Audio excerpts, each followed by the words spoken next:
ada kru yang bisa ngebaca nggak sih, yang bisa ngeramal-ngeramal? Iya, yang ngeliat tangan.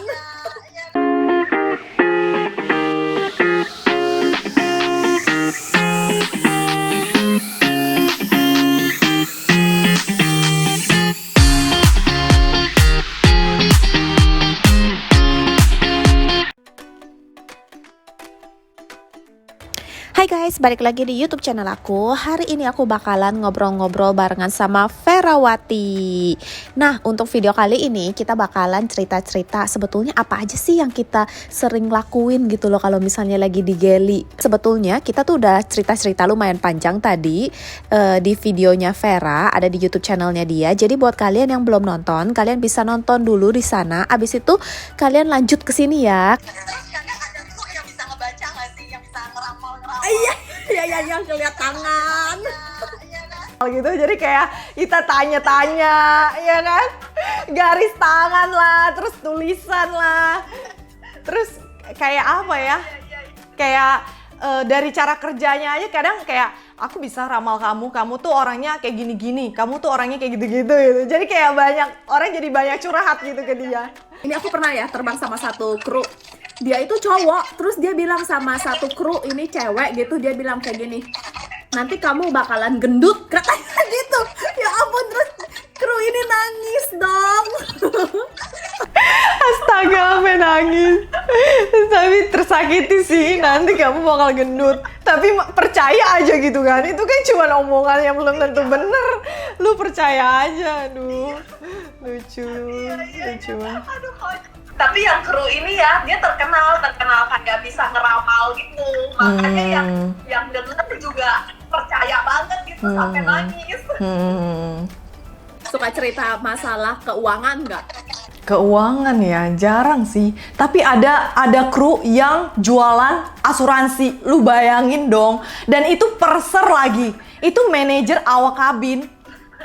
Jadi kayak dia nyecerin orang yang kadang yang udah punya asuransi pun, misalnya, tapi bukan misal asuransi yang ditawarkan brand lain ya. Orang tuh udah punya, tapi misalnya brand B gitu. Dia tetap aja kayak ngejar. Terus tapi kalau misal nggak masuk gitu, maksudnya nggak masuk ke dia jadi nasabahnya, dia bakal dibetein gitu. Pokoknya orang itu bakal habislah dicecer, dibenci gitu. Jadi kayak kasihan juga sih. Tapi gimana ya, kadang kita tuh kan terbang capek gitu, tapi harus mendengarkan dia menjelaskan tentang asuransinya itu. Kadang kita males gitu, ada hal lain kayak bisa diobrolin selain asuransi gitu. Kayak gitu sih. Kadang kita case close-nya ada ngomong cuman udah punya kayak gitu kan. Nah, tapi dia tanya nanti, oh udah punya, masuk sama siapa atau agennya siapa, terus kamu masuk yang tipe apa? Kalau misal kita ngomong punya tapi kita nggak tahu apa-apa kan kayak ketahuan bohong gitu kan. Jadi kayak gitu. Ya ampun, kalau di tempat aku dulu sih nggak ada yang jualan asuransi. Maksudnya aku nggak pernah terbang sama yang jualan asuransi ya. Tapi aku taunya ada yang jualan obat gitu, kayak obat sehat gitu. Bukan obat sih, apa sih, kayak multivitamin gitu-gitu. Ada juga sih. Waduh. Tapi ya bener banget. Di tempat gua lebih banyak orang tuh jual makanan. Karena lebih gampang juga. Dan orang jadi nggak enakan. Misalnya kita tawarin nih, mau nggak? Padahal kita kadang nggak suka atau nggak kemakan. Tapi karena kita menghargai dia, ya udahlah beli aja gitu. Untuk bantu bisnis dia juga, ibaratnya kayak gitu kan. Lebih ke kayak gitu sih. Lebih banyak orang-orang yang jual food gitu. Lebih jual makanan. Sama nih, kalau lu terbang, suka bawa bekal nggak? Biasanya suka sharing bekal di Geli. Cobain dong gitu kan. Ini aku buat ini, kayak gitu-gitu. Kayak gitu sih. Tapi kadang ya ada makanan yang kita pengen makan di pesawat ya. Bukannya pelit tapi terbatas gitu kan. Jadi kalau misal kita bagi pun nggak cukup bagi semua. Kadang kayak kita nggak enak, kayak aduh mau makan tapi nanti nggak kebagi semua. Ya udah deh nggak jadi makan gitu. Jadi makannya di hotel deh. Kayak gitu. Kalau kita sih enggak sih, nggak tahu ya, mungkin karena culture-nya juga kali ya. Kan kalau kayak di tempat aku tuh mungkin orangnya kayak lebih sendiri-sendiri aja gitu. Jadi mungkin orangnya juga nggak terlalu yang nggak enakan juga gitu. Nah, jadi kadang kalau misalnya emang cuma satu, ya udah mereka makan aja gitu. Apa ya, kalau di Indonesia nih culture-nya tuh yang kayak kadang sering disinggung itu sih, kayak misalnya orangnya yang nggak begitu asik ya, suka disinggung yang kayak makan sendiri, nggak tawarin mbaknya, kayak gitu ya kayak aduh, bukan maksudnya nggak mau tawarin, cuman kadang makanannya cuma satu, gue nggak bisa bagi siapa-siapa gitu, paling cuma nawarin mbak makan ya gitu, ini makanannya gitu, mbak makan ya kayak gitu sih. Oh, terus kalau misalnya lagi di Geli, terus lagi mau landing ke satu destinasi, terus mau pesan makanan, tapi cuman PP doang destinasinya. Suka kontak ke captain ya sih, yang kayak, yuk kita tulis list siapa aja yang mau pesan, misalnya makanan apa gitu. Terus kontak ke captain, Cap nanti ibaratnya kayak captainnya juga nanya sih, misalnya saya mau pesen ini nih, ada yang mau pesen juga nggak? Nanti kita list di belakang, habis itu kita hubungin captainnya kayak, ini kita pesen ini, nanti pas landing makanannya udah naik kayak gitu. Siapa yang beli? Nah itu magic banget kan? Itu ada orang yang beli kayak bagian ground staff-nya gitu. Oh gitu, kita enggak. Aku juga pernah nih dengar cerita ini nih. Kalau di domestik, misalnya kan kebanyakan rutenya PP gitu kan. Misalnya nyampe Denpasar mau pesen nasi Bali atau nasi campur. Bisa gitu, tiba-tiba di pesawat udah ada aja gitu yang bawa nasi itu. Mau nggak gitu. Kadang bahkan ada yang jualan kayak gitu. Cuman itu di luar prosedur sih sebenarnya. Kalau kita nggak bisa. Kadang kalau misalnya kayak di Hong Kong, kita ada yang bisa keluar gitu, tapi biasanya kan kita transitnya itu cuma bentar banget, paling cuma kayak 1 jam, kadang itu kurang dari 1 jam. Nah terus sudah kayak gitu, biasanya itu cuman captain doang yang keluar, tapi mereka juga paling keluar cuman kadang ngerokok gitu atau apa, terus udah balik lagi. Mereka nggak bener-bener nggak kayak jalan-jalan ke airport atau jajan-jajan gitu.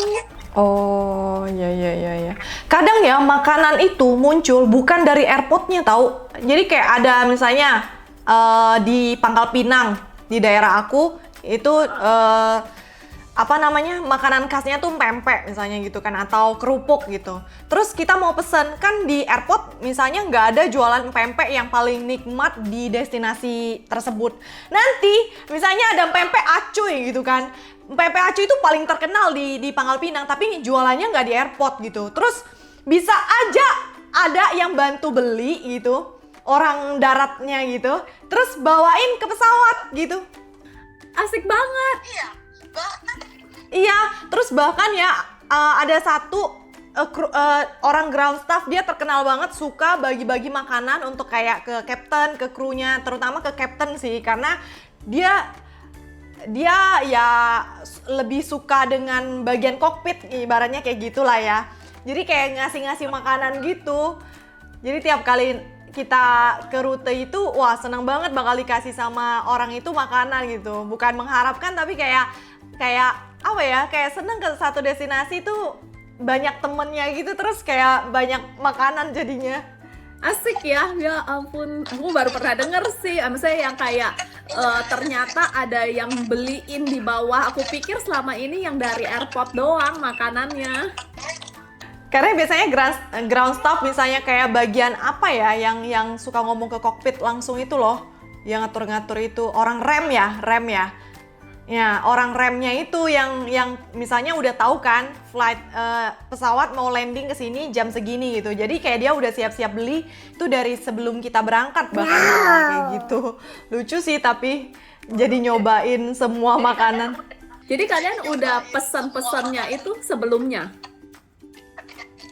Iya, kadang udah pesan sebelumnya. Oh, asik banget. Asik banget, kayak ke Solo. Ke Solo itu kita nggak layover, nggak nginep gitu, cuman PP doang rutenya. Tapi kita mau makan misalnya bakso Solo atau pecel Solo gitu. Terus bisa pesen gitu, lucu banget. Nanti bisa naik ke pesawat makanannya. Mau nanya deh, kalau misal lagi ada anak-anak, biasa kan suka dikasih boneka, ya nggak sih? Untuk rute-rute tertentu gitu. Karena untuk rute di atas berapa jam lah ibaratnya kayak gitu kan. Dikasih boneka. Nah, kadang pernah nggak sih bawa pulang bonekanya? Pernah, apalagi pas mau resign. Oh iya iya. Pas mau resign, jadi kayak kenang-kenangan ya. Iya. Ya ampun. Terus oh ya satu lagi nih yang biasanya kita sering lakuin di Geli ya. Nah kalau kita itu biasanya ada satu kantong itu tuh isinya kayak mainan anak-anak semua gitu. Ada buku mewarnai, ada buku teka-teki, gitu-gitu segala macam ya. Nah terus kadang-kadang tuh kita suka keluarin itu, terus kita main teka-teki itu di Geli. Bahkan ada kru yang bawa TTS ke pesawat. Kadang ngisi waktu, kadang kayak udah nggak tahu mau ngapain lagi gitu kan, ngisi TTS gitu. Seru juga sih. Kadang di koran Kompas itu ada TTS-nya.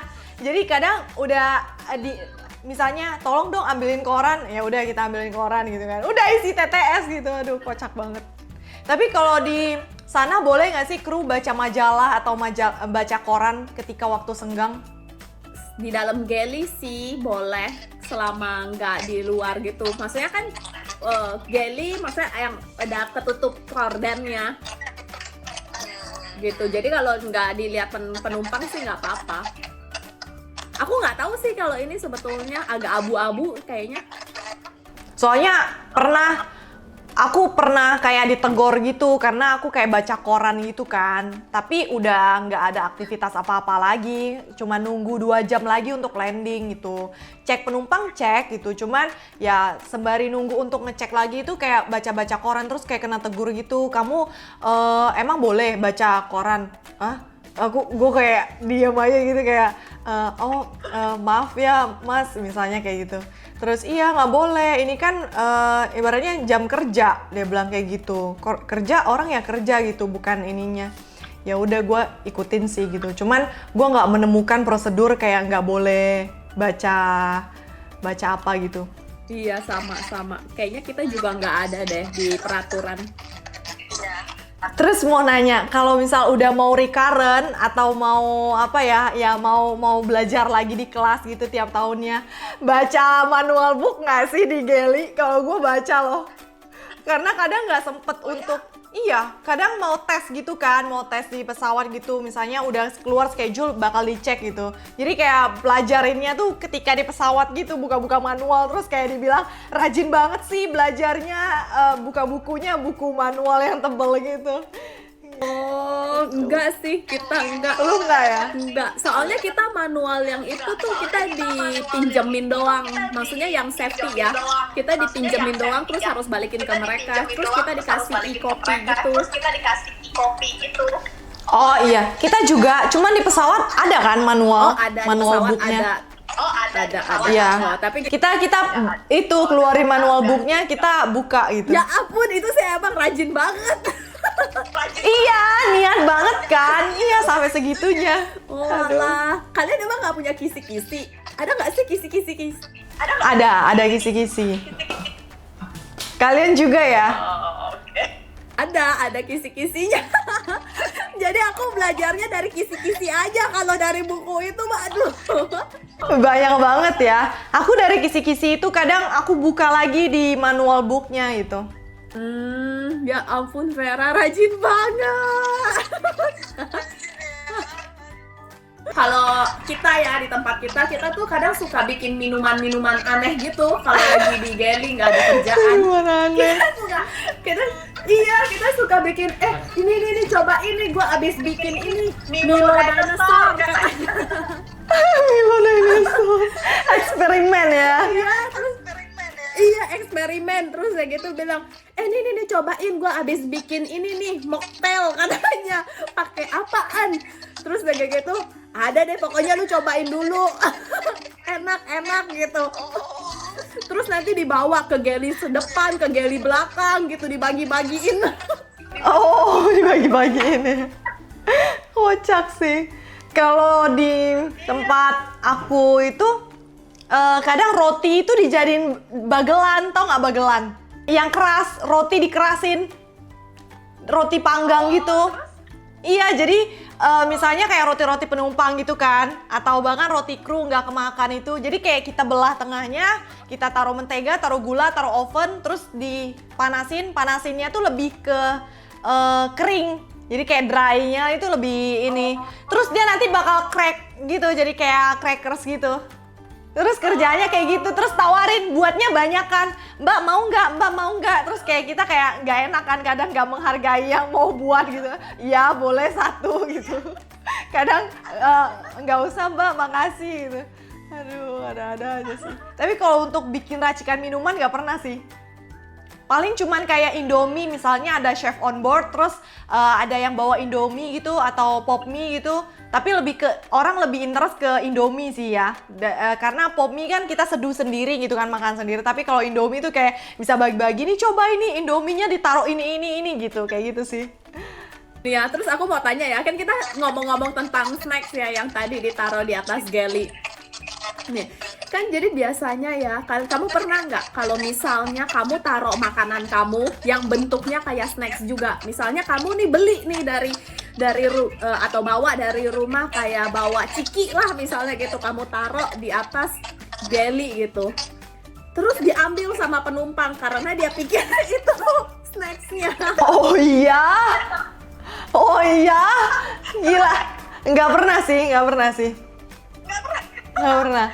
Soalnya kan geli dijagain terus kan. Jadi ketika dia mau ngambil tuh kayak itu punya kita misalnya kayak gitu mungkin. Tapi aku nggak pernah ngalamin sih kayak gitu yang tiba-tiba penumpang bisa ambil snack itu. Aku kena beberapa kali. Jadi kalau kita itu misalnya ya, kalau ada kru, ada pramugari atau pramugara, atau kadang pilot juga bisa sih, kalau misalnya naik pesawat di flight kita gitu, mereka tuh biasa suka bawa cemilan-cemilan gitu buat kru yang bekerja.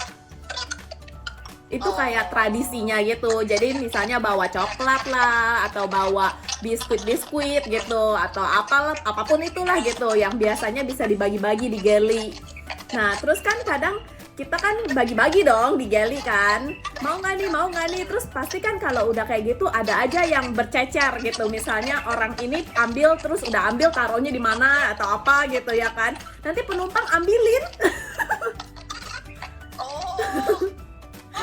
Gitu, karena mereka nggak tahu kan yang mana yang punya pesawat, yang mana yang punya kru gitu. Dan yang paling gongnya tau nggak apa yang sering kru lakuin di geli? Apa? Di pantry. Apa?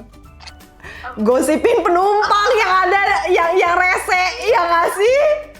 Aduh sumpah, misalnya tuh buat kalian nih para penumpang yang suka ya misalnya bertingkah aneh-aneh, kalian itu kadang-kadang ya jadi bahan omongan gitu. Sering kayak, iya nih itu ibu nomor 35A gitu. Masa gue gini-gini, tadi dia giniin gitu kan. Yang kayak gitu sih. Emang. Iya, kadang boarding aja tuh udah sengit banget ya nggak sih? Emosinya tuh udah membara ketika boarding. Misalnya kayak ada cekcok lah gitu antara misalnya kita sama penumpang yang salah sangka gitu, suruh kita ngangkatin barangnya ke atas luggage bin. Terus jadi kayak emosi sesaat gitu loh. Jadi kayak males banget nih sama satu penumpang ini kayak gitu. Tapi kayak tetap di depannya nggak boleh, harus profesional. Padahal dalam hati dongkol banget. Tapi pernah nggak sih misalnya di pantry dia ini apa namanya, ada kru yang nggak disukain terus diomongin itu? Ada, iya. Pokoknya mau dimanapun ya. Sebenarnya mau pekerjaan apapun sih ya.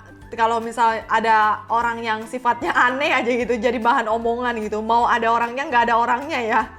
Kadang misalnya ada orangnya aja tuh, itu tuh dia ini yang begitu kan, misalnya kayak gitu kan, yang sifatnya aneh itu kan.